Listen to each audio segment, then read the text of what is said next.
Maybe it's my fault. Maybe I led you to believe it was easy when it wasn't. Weston, another three. Maybe I made you think my highlights started at the free throw line and not in the gym. Off the glass at the end, one for Maybe Jaden I made House. you think that every shot I took was a game winner. That my game was built on flash and not fire. Swish. Maybe it's my fault that you didn't see that failure gave me strength, that my pain was my motivation. Maybe I led you to believe that basketball was a God-given gift and not something I worked for every single day of my life. Maybe I destroyed the game. Or maybe you're just making excuses. Allen, right side take, off the glass. Toilet bowl swirl falls in. Ray Allen III, his first collegiate points of his career. Welcome back to another episode of Cam's Corner. Today is a very special day. We're capping off season 3 with the 100th episode. I just wanted to give a quick thank you to everyone who has tuned in over the last 2.5 years, who's also been a guest and joined alongside me for these episodes. I thank you so much from the bottom of my heart. My guest today is joining me for the third time in Cam's Corner history, an assistant coach and head of video operations for the Salt Lake City Stars, an NBA G League affiliate of the Utah Jazz. Johnston, Rhode Island native like myself, Justin Mazzulla. Justin, thank you again for hopping on for the third time. I appreciate it. Yeah, no problem. Of course. And, we've hopped on the pod. We haven't hopped on the pod since the middle of your first year coaching with URI, your first real coaching experience at the graduate assistant level. For those that didn't see that episode, Justin was just coming off a conference championship with Vermont. Next year, quick turnaround with URI. So, again, for those that didn't see that episode, Justin, just kind of recap that year of your first experience at the coaching level. At URI? Yeah. URI. Yeah, I mean, URI is a unique experience. Coming straight off of playing, you have to figure out how to navigate between being the same age as the players that are on the floor, some of them, and then also when relationship building, finding a fine line between being a friend and being a coach at the same time. How to be a mentor and how to also be there because you've been in their shoes before. So just going through different relationship building tactics to understand how to be able to go about those certain relationships that you're able to coach, but you're able to still be a mentor at the same time. Yeah, and fresh out of school too at the graduate level. You're kind of similar in age to those guys. So did you kind of feel a connect as far as what they're going through mentally and what types of work, things that you could teach them at the level that you were at?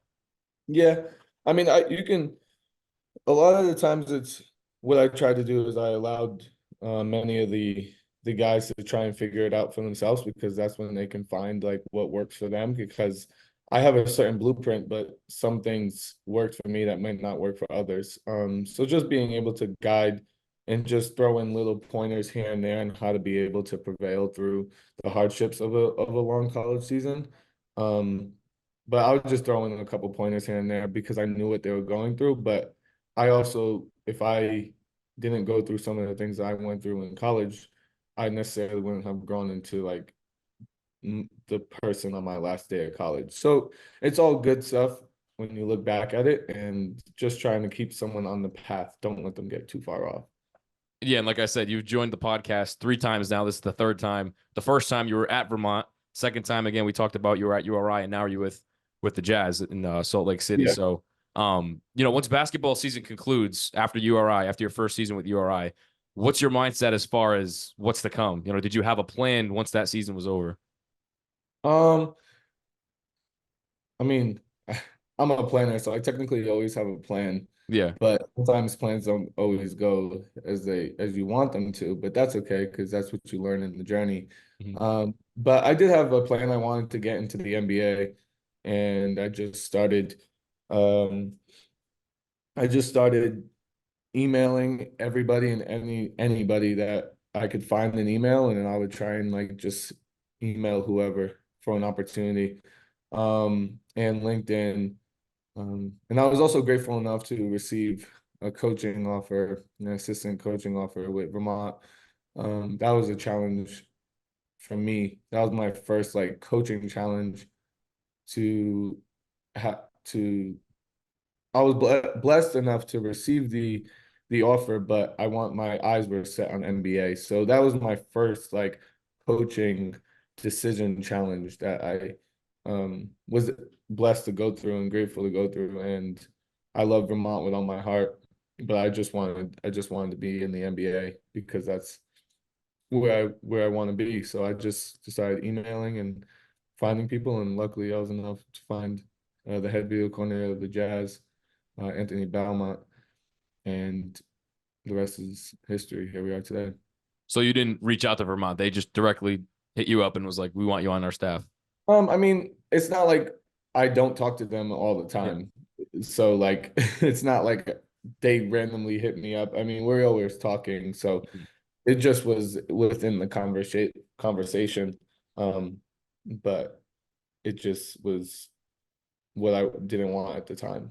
Yeah. And in that same time frame of things happening, I don't know if I was the one to break the news. I know that my tweet kind of blew up a little bit, but remembering that time and when, the news officially broke that you were going to join the Jazz and start off your journey in the NBA.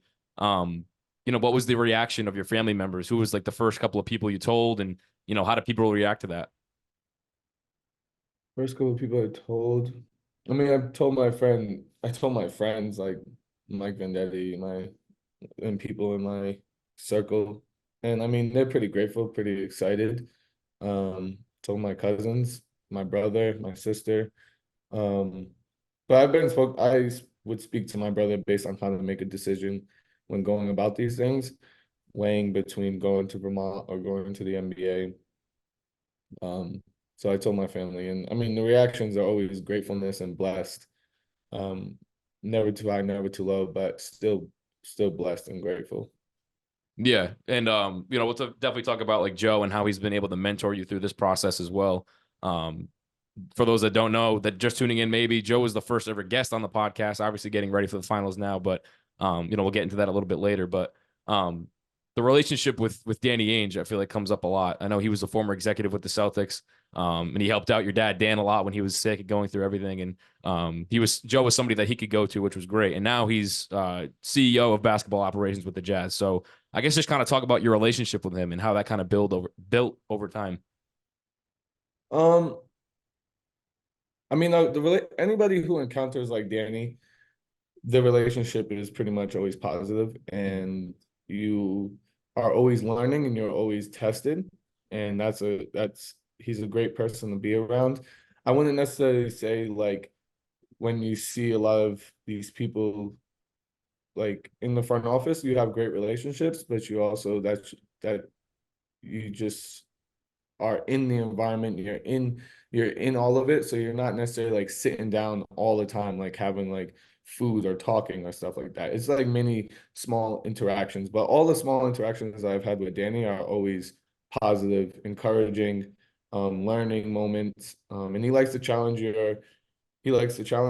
who you are as a coach. He likes to challenge your philosophies as a coach. So you're always learning. It's always positive. Um, and he's always gonna tell a story or two, which you can gain a lot of knowledge from, or it's just cool that he has that much stories like that date back to the Celtics or date back to his past in different professional sports and around so many professional athletes. So it's really, really positive, really loving.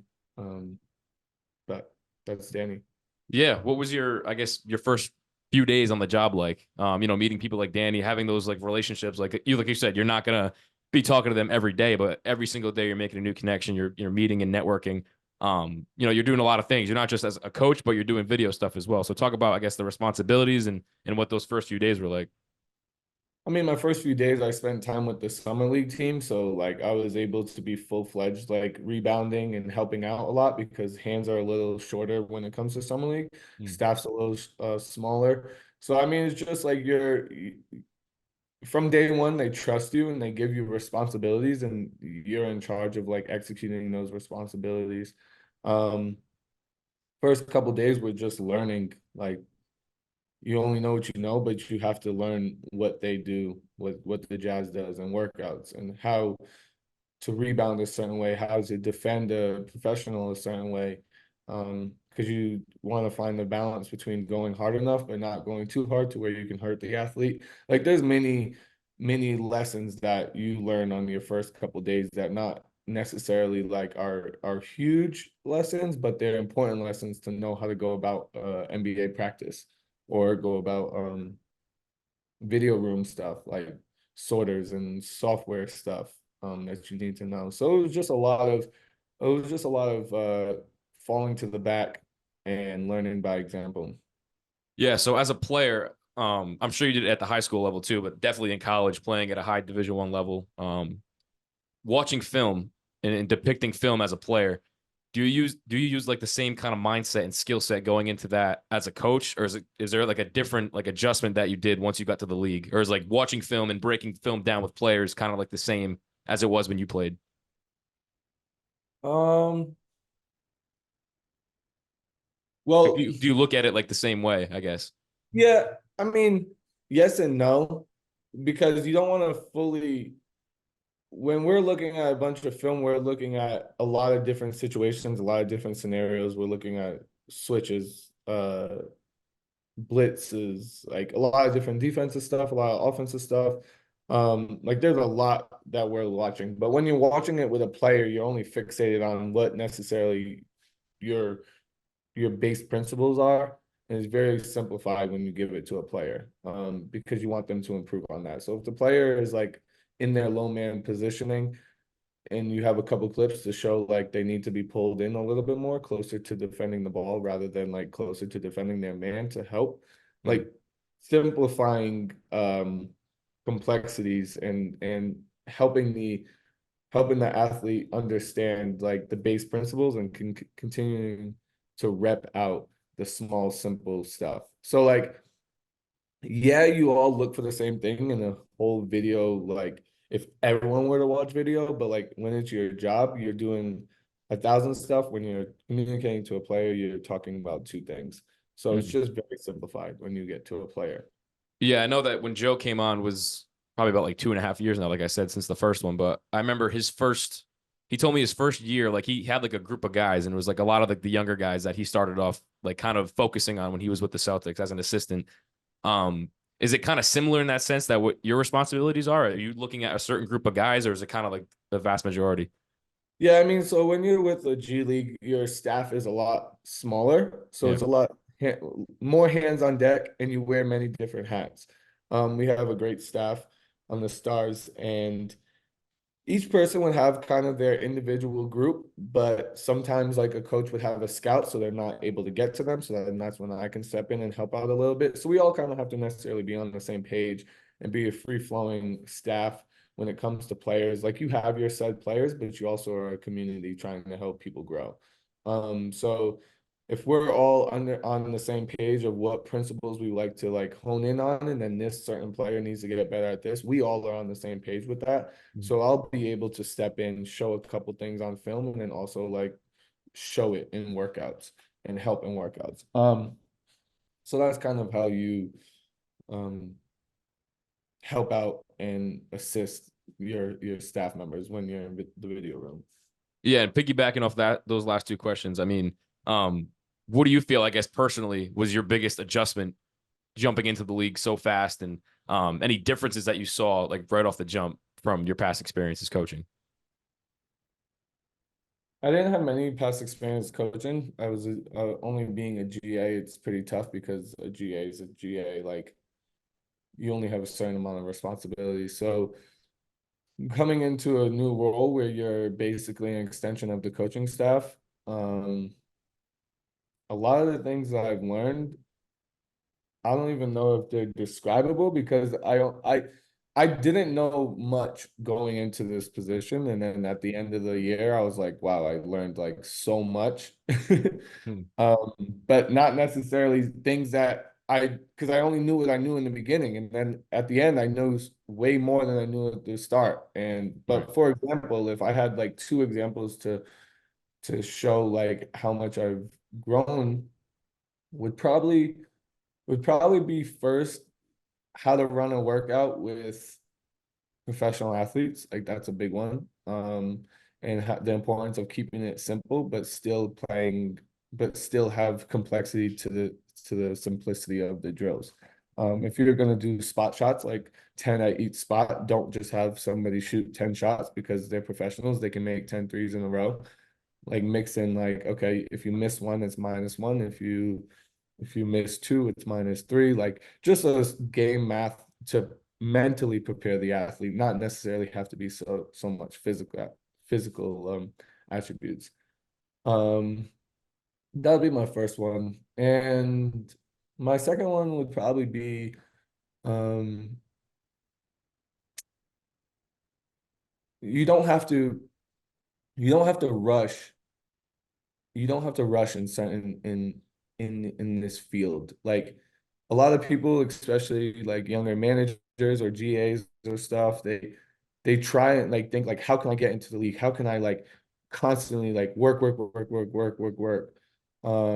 But the importance of stillness and being where your feet are and learning where you are at in the presentness, like being present in your position, it it goes unspoken, and the power of actually just learning what you don't know, um and don't skip steps. So I learned like me going to the G League was the best thing that's ever happened to me, because I was able to learn so Mm. many things that I don't know if I necessarily would have learned if I was in a different position, like with the Jazz, because they have like 100, they have like 20 people on their staff. So your job is a little bit more simpler, but you have like a good deal of responsibility. But in the G League, you have a lot of responsibility that you're learning each and every step to each and everything. Like I had my own scouts, I had my own team, like I had some of my own players. Like I had a lot of different things that not everyone gets to get that experience. So being still within your positioning and not and don't chase the title, just be present where you are. I think that's like one of the biggest things I learned. Yeah, it's pretty cool to look at. I mean, I haven't really. I've talked to a few like broadcasters in the G League, and obviously, God Sham God Jr. Sham, he was, I think, he came on twice. He talked a lot about kind of like the ins and outs of the G League and things like that. So, it's cool to kind of get like the other side of the game, and not just like the NBA. But I ask a lot of players and broadcasters as well, like their welcome to the league moment, kind of something that took them back and been like, wow, I'm here, like I'm starting my journey, and I'm kind of getting it kickstarted off the ground. If you were to think back and say like my welcome to the NBA moment, what do you think it would be? Like a story that you'll kind of never forget once you look back at how your journey started. Yeah, I never got asked that question before, so I never really thought about it. So I think I need like a second to think about welcome to the league moment. Um, shoot. I want to say I want to say every moment was a welcome to the league Yeah, moment. You can't say that. Um, it's true though. I mean, the to be at that level, it's like for me to see you guys where you guys are at now, it's like super inspiring for me to try to get to that point. You know what I mean? yeah, I totally understand. Many times you can get lost in like where you are. So I Yeah, don't necessarily sometimes think about like the simplicity of like what was my welcome to the league moment, because I'm always chasing like hunger. Sometimes like I'm always hungry for to sure. move on. But I would say probably like one of my welcome to the league moments was watching training camp and just how great these professionals are. Yeah. Like like being able to see people shoot the ball at such a high clip and so effortlessly, like you start to look and you're like, oh my gosh, they're really good. Mm. Like I worked out every day of my life, and I don't even know if I can even get to like shooting 15 threes in a row and making 15 threes in a row. Like they're so effortlessly good and so talented that it's just beautiful to watch. So being able to be like in training camp and seeing like Jordan Clarkson just be so fluid with the ball, or be so like not think, like these guys aren't thinking, they're just doing. I think that's like one of the biggest things for me, is that these dudes are literally just like allowing themselves to just flow through the game of basketball with no thinking.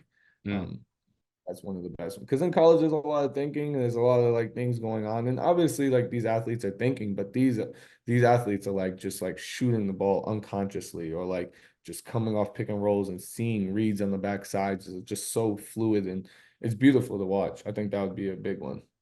Yeah, and like I remember asking Joe kind of the same thing as like when he was first starting off, like do those younger guys kind of remind him of him when he was playing in college? And he was like, no, they all worked harder than I did. Like they're just so much better at what they do.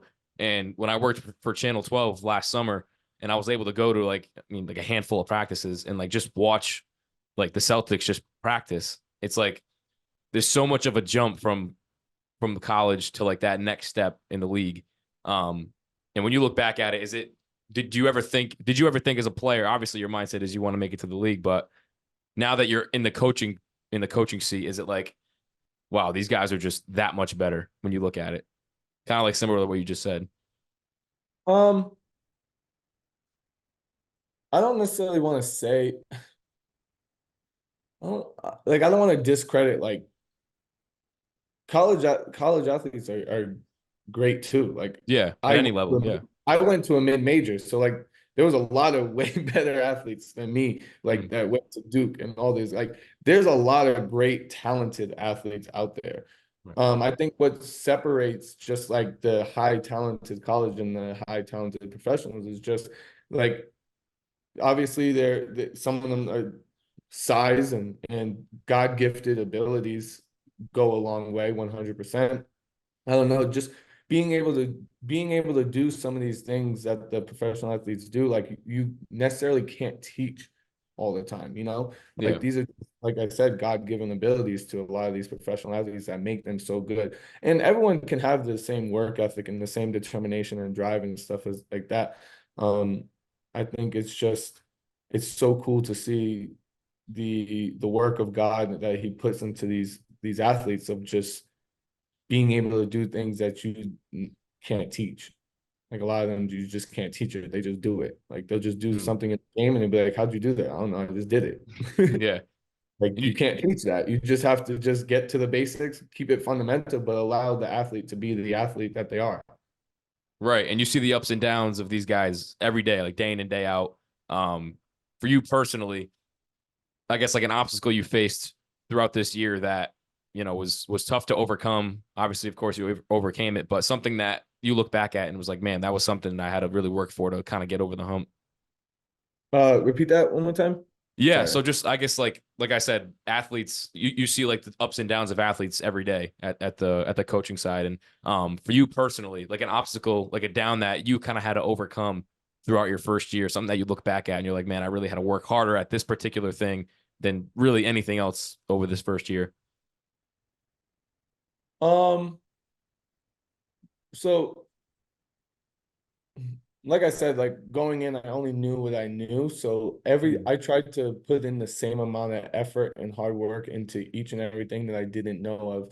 And I just started to learn different patterns along the way of how to be efficient and effective, but still being able to be detail oriented in my scouts, when I'm talking to coaches, when I'm talking to players. Like these are little like moments that I always tried to fix and be better at.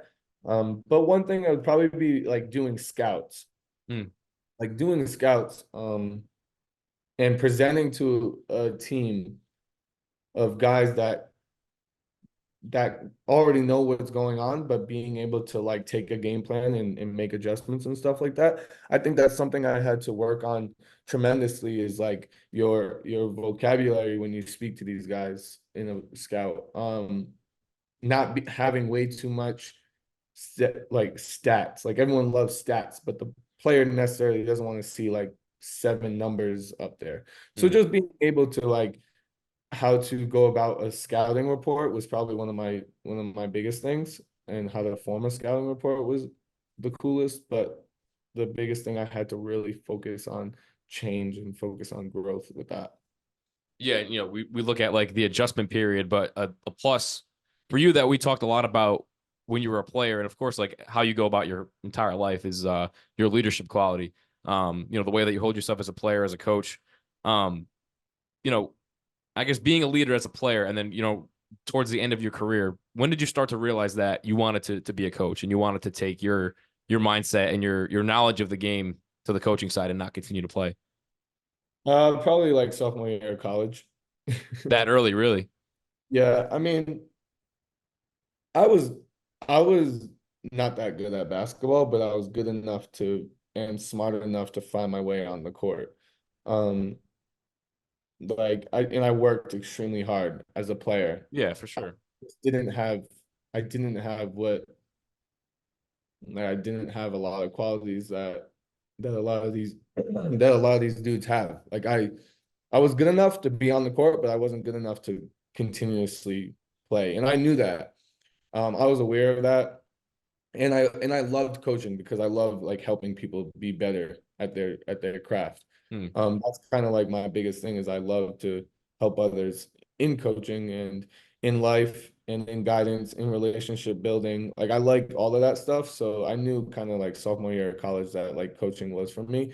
And I was the type of player that always was vocal, always leading, always helping, whether I was a point guard or not. And someone that really helped me was Coach Becker at Vermont. Just being able to like find my voice and find my leadership role and then them having such a great system at Vermont opened up my eyes more to being a coach because like those guys at Vermont, Coach Kyle, Coach Ryan, Coach Chris, um Coach Becker, Coach Bryson, like all those dudes inspire me every day to like be a coach because they helped me be the best that I can be. And then that kind of like I wanted to reciprocate that energy. And now I want to help others be like the best version of themselves.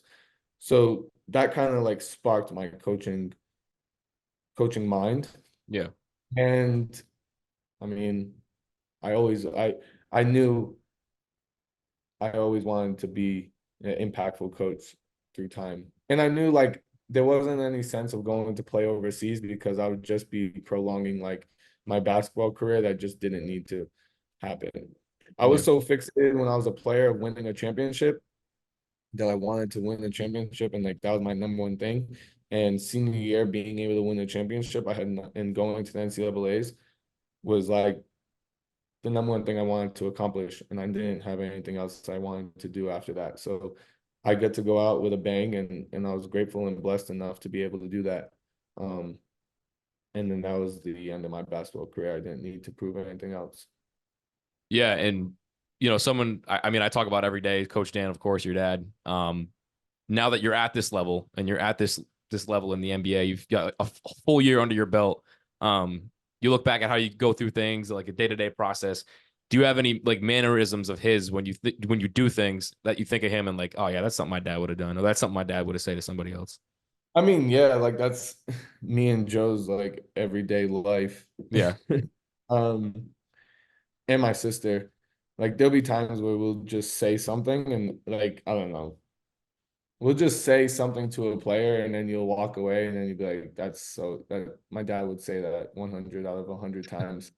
Um, but many things that I acquire from him obviously is my work ethic, my determination, my yeah, commitment to the game, my love for the game, um, all of my great qualities that have to do with hard work, determination, and perseverance stem from his teachings, as you know, and his tough love. And um, yeah, so I think basically who I am today is from his teachings. And there's not like one small moment. It's every day of my life I feel that his teachings. yeah. And whenever I talk to you, and the handful of times I've talked to Joe, and when I see Joe like speaking at press conferences, it's like like I can hear him. It's crazy. It's tough to Yeah. explain. And I know Yeah. that Joe's been in this position for a while now, but every time I see him and every time we're able to connect, it's like it's still like just super inspiring for me to see that because you guys are from the same place that I'm from, and I'm trying to get to that point at some point in my career. And Mhm. just to see the steps, the little things that you guys meticulate and go through every single day makes me want to push harder like each day to get to that point. So um Yeah. I guess going off that mentor, that like how Dan kind of mentored you as a player, and then you kind of have those same kind of mannerisms as a coach. As far as Joe, and now that you're at this league, you guys are both in the league. Um, talk about just kind of how he's mentored you as a coach now outside of being a player and your first year in the league's all done and the stuff that he's been able to tell you. I mean, well, it first started when I was gonna go either to Vermont or take a leap of faith and go into to the G League or the NBA. That was kind of the first mentorship, and that was like, it's not many coach to coach. It's more like we're very religious, and it's just a um leap of faith. And a lot of things, like as a coach, you think like you have so much control over things, but many times you have to take leaps of faith. And that was kind of the biggest thing that he taught me in the beginning is the importance of faith when it comes to coaching. Um, and you'll be right where you're supposed to be. And if you just go with your gut and your instinct and you trust God and you have the faith to do that, that was kind of the first coaching-esque thing that he taught me. And then the second one would probably be um uh I think availability and adaptability are kind of the two biggest things as well. Like always being available for help and always wanting and gaining to help someone, because it's always a learning experience, and always being adaptable, because obviously you have your own coaching philosophy, you have your own way of doing things, but your way is not the only way that's right. And just finding other ways that work and different ways to skin a cat and how to implement that into your philosophy and then change your coaching mind and stuff like that. So we don't have many conversations about coaching because many times when we're out of coaching, we don't really like to talk about basketball. But there are small moments that carry a lot of weight that you just have to take and take into account and then figure the rest out later. He does a great job like distancing himself, that he doesn't want to like tarnish my coaching philosophy. So he doesn't add much detail to like our coaching interactions because he wants me to build my own philosophy. So that's another way, is by allowing me to gain my own coaching knowledge through experience rather than him giving me a blueprint on how to be successful. Yeah, and I remember when you played at GW, you had the opportunity to play against him when he was coaching one of the teams that you guys were playing. And did that same feeling kind of occur when the Celtics faced off against the Jazz, and you guys had that moment where you're both there in that same environment, at the No, same time? not yet. Not yet. Mm. Um, it was definitely cool, and I was definitely grateful for the opportunity, but I guess I didn't have that same, not yet. I'll just say that. Yeah. I'm sure it'll come throughout the career, but I thought that was really cool. I saw a picture of you guys like hugging like through the tunnel, and Yeah, like I we said, it's, definitely spent some time together and spoke and just reflected on how cool it is. And we definitely don't take those situations for granted, because there's not many times where you get to have two brothers that are in the same building on two separate sides of an NBA team. mhm.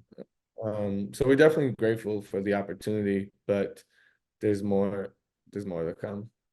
Yeah, for sure. And how proud are you as a brother to see him at this stage, the youngest coach to make it to the finals since 1969, I think it was, of Bill Russell. Like, how proud are you of him? I mean, I'm extremely proud. Like, it's really cool. It still hasn't necessarily, like, it doesn't ring like, I don't know, it doesn't ring it very hard yet. Mm. Maybe like we're super grateful. We're super um obviously blessed to be in these situations. I'm super proud of him. He works tremendously hard. Um, but I always want to beat him. So there's a little bit of like, I'm happy for him, but I also I want to be in that position too, so we can compete at the highest level as well. Um, but aside from all that and stripping all that, it's cool to see the impact that he has on the Celtics community and the impact that he has on the players and his staff and the people around him. And that's really good for him, and that's really good for our family on how cool it is to go from Johnston, Rhode Island to the NBA Finals. Um, I think that's amazing. Does that attention to his name kind of like, has that hit you guys yet? Is it kind of like that all the eyes are on him, or is it kind of just, it's just another day? Uh, I don't know. It might hit different for my sister because she's in Rhode Island and she's always in the environment and she's being in Johnston, and then everyone is like super grateful and like to know like the Mazzulla name and to have been so impacted and have such a close relationship with my dad like in Johnston. So like it's a little bit different from my sister maybe. Um because she has to feel it every like when I lived in Rhode Island, I felt the Boston like energy of like hopefully they win and then they didn't win against the Heat. Like I felt all of that Mm. because being so close to Boston, but now that I'm like on the other side of the country, I I feel it. I want them to win, but I don't feel the pressure as much as what they feel on the East Coast, which I'm happy for. Yeah, and I guess kind of to cap everything off, I mean, just talk a little bit about what it means more so for the town of Johnston, for the people like that knew your dad, like you just said, and that saw Joe and that saw you, Joe, and your sister grow up in this town. What it means, I think we like Joe said in my dad's eulogy, let's be motivated by his life. I think this is a great like motivation for Joe, especially because he hasn't been able to actually like sit in his sorrows as much because ever since my dad died, he's he acquired like so much more responsibility and stuff like that. Mhm. So I think this path, now that he has his philosophies and his identity, I think it's a way to for Joe to be motivated to achieve something greater than himself and something great for his background, his community. And he's just motivated by my dad's life. How that impacts our family and how that impacts the town of Johnston is just it just goes to show um the impact of how much a community can have on a group of people. And my dad gave a lot to the community, but the community has given a lot to us. And being able to empower us and being able to support our family, being able to like love our family the way people do, um, that empowers us to continue to fight and keep going. And Joe carries a lot of weight of being from Johnston. I carry a lot of weight from being from Johnston because we are representations of our community and we are a byproduct of the love and the faith that the community of Johnston gives us. And being able to show up every day in a position like this, being from such a small town of a lot of love and passion and determination, allows us to continue to fight to be the best versions of ourselves for our community. So I think it carries a lot of weight for Joe to be able to, when and if God bless he can, to hold that trophy up, knowing that his background is lives where a lot of people love and support our family, like goes a really long way. Yeah, and I wear Johnston proud on my sleeve, and I tell you all the time how much your dad meant to me, and the lessons and again the teachings that you talk about, how much it's instilled in me, and I'm sure instilled in the entire town and all the people that he was able to interact with, of course, at the coaching level. But like I said, to see you and Joe at this level, to see like the messages that you just portrayed in this episode and how Joe speaks to his players in the media, nothing's changed. It's always the same thing every time. And that's truly inspiring for me to look at as far as trying to be a byproduct of Johnston and get to that point at some point in my career. So nothing but thanks. And I appreciate it again, Justin, the third time hopping on Camp's Corner. When I look back at the whole journey, you were the fifth, I think the first 5 episodes, you were like the fifth episode to start things off. So to see from like the growth from point A, from when we started to now, I think it's just, it's incredible. So nothing but thanks. And anything you want to cap off the episode with, episode 100. How's the following? How's that? Your following is Um, pretty large. yeah, I mean, it's been going up a lot. Yeah, for sure. So once I started, so I mean, you knew when I was at URI, I did a lot of broadcasting stuff. And I was able to work with Barstool Rhode, and I would put my phone up to my computer, and I would film myself calling the games.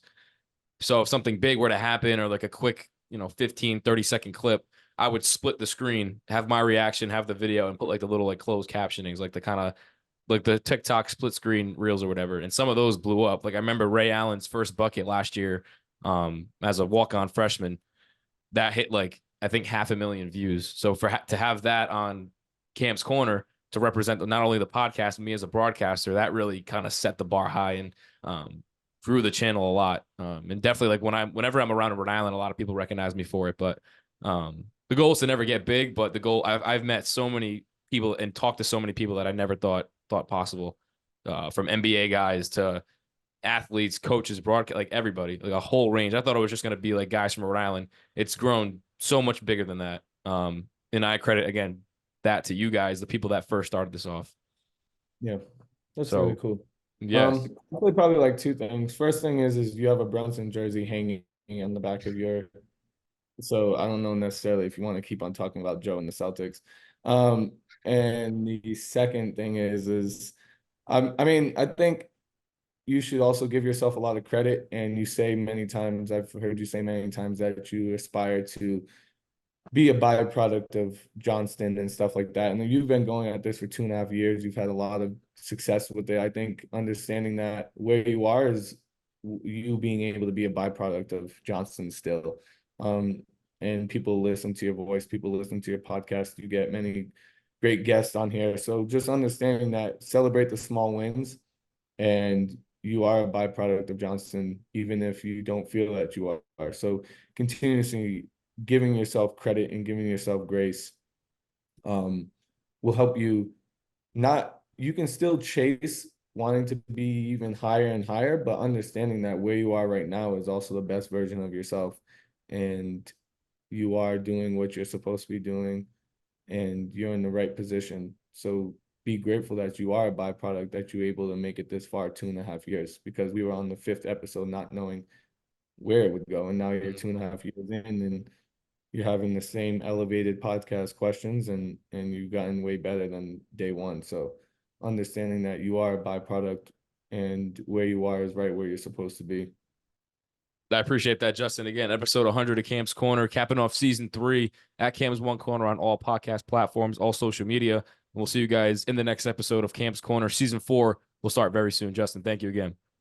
No problem.